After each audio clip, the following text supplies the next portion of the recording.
Ito yung scrap na nakatambak dun sa planta ng boss ko. Kesa naman sa mabulok, gawin na lang natin papag o kaya upuan.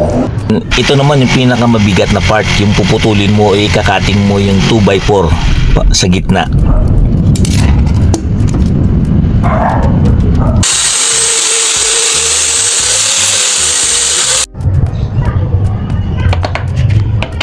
At nung nabuo ko na yung sukat ng upuan, nagkaroon naman ako ng pinaka stopper para mailatag ko yung malalapat na palutsina para yun ang magiging pinakaupuan.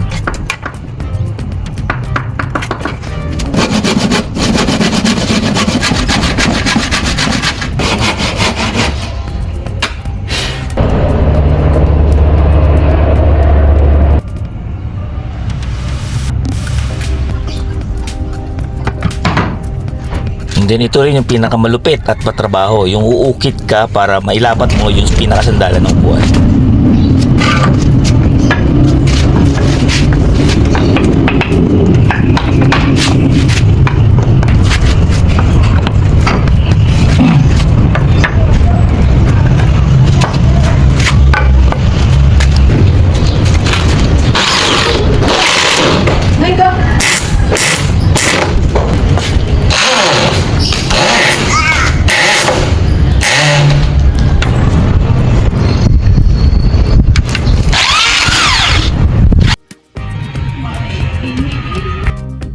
And dito, walang magawa yung aking mga chikiting, kaya ginawa ko na lang helper, ako tagahawak para mapadali ang trabaho ng kanilang dalawa. Ay, inak.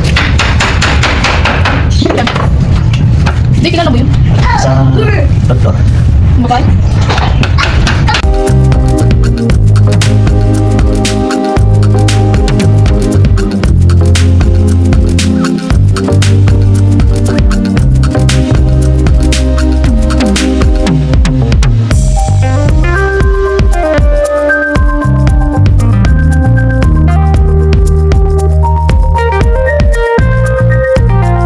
Promise scrap na palutsina ay ginawa nating kapaki-pakinabang upang magamit sa loob ng bahay para sa ating mga bisita. So, ito na siya.